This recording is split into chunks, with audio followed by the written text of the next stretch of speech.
Can we just actually take a minute to appreciate that Failure Frame is an isekai that doesn't play by the rules? Rewind a couple weeks back, what's this? The final boss? Okay, I'll let you live today, you'll get stronger, I'll fight you later. Nope, just casually kill them off, because... nah. I ain't gonna have any of that. Oh, what's this? We're setting up a tournament arc? I mean, anime fans love a good tournament arc. Nope, actually, we just kill the wench who was keeping the little girl prisoner, and we run away. I love a good tournament arc, but I love the fact that this show says, hey, we may pull the rug from under you, and maybe we don't deliver on the thing you think you want, but we'll show you something even more entertaining instead. And it turns out this show isn't a fluke right now. Last week I pointed out the fact that the thing about the production of this series is that they randomly, every other scene, and it's not an exaggeration, 1 out of 3 scenes of general talking would just randomly be the most awkward Maya 3D character models in the most 2D environments. And for some reason, whether it was that break, whether it was because simply half of the show was more outsourced than the other, none of that was there. There was 3D, sure, in last week's episode, but it was more on the action. You can have 3D in action, that blends in well. It's just when you cut to the random 2D talking scenes, you're like, what the fuck? Why?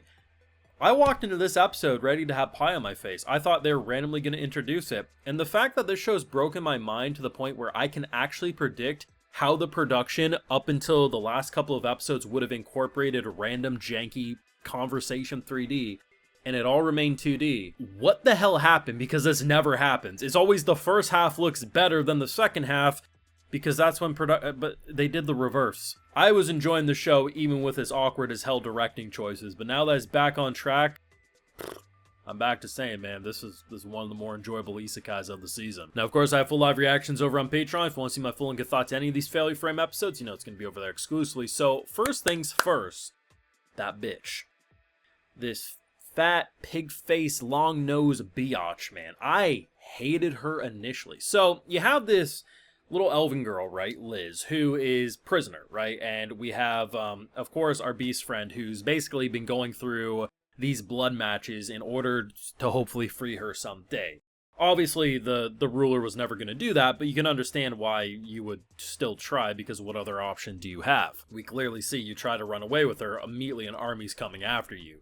The idea that prior to our characters coming in and rescuing her, she was beating her. Like, it wasn't just like one of those moments where like this horrible wench just smacked her around, because here's the thing. It is very possible you could end up with a situation where you're told to treat her like garbage or we'll kill you and your family. And yeah, that's more of a forgiving moment. I mean, you can't forget it, but you can understand circumstances. She was repeatedly beating, and as soon as she stopped crying, she was upset. Like where did the tears go? She was just an awful person. Complete scumbag.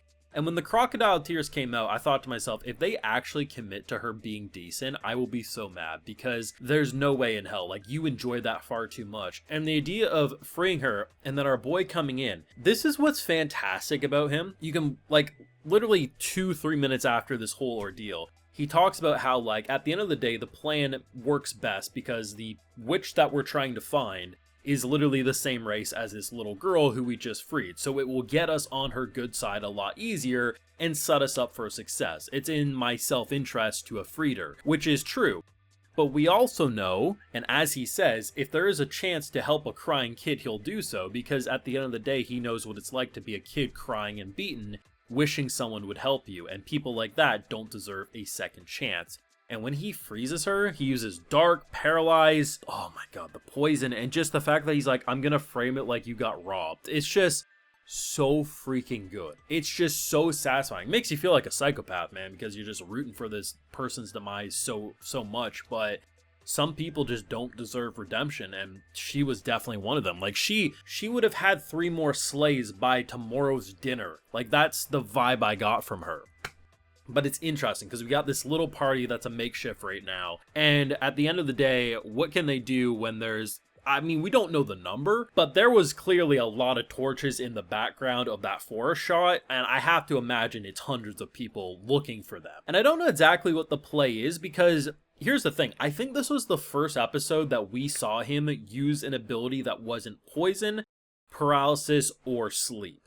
We know, and we knew, he had more skills. He's unlocked some up to this point, but I don't think he's used any others. But in this episode, he used Berserk, which was cool, Dark, and stuff like that. And obviously, those skills are going to be a bit weaker than his other ones since he's been using them repeatedly and leveling them up. But it's interesting because, for all we know, he needs Ciaris for something. So I'm not sure if it's going to be an Amplify, if he's going to do a widespread poison. I don't know.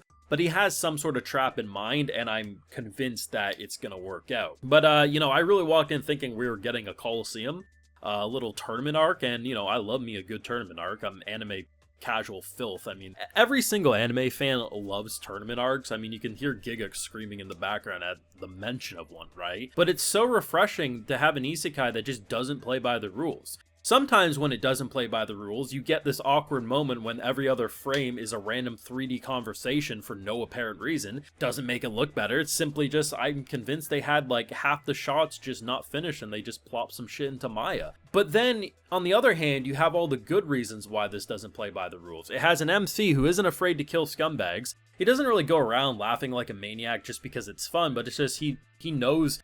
Like, especially this is such a personal situation for him. It's not a matter of he's scared that she's going to come get him or, you know, sure, it's not safe to leave her alive because it could expose you quicker.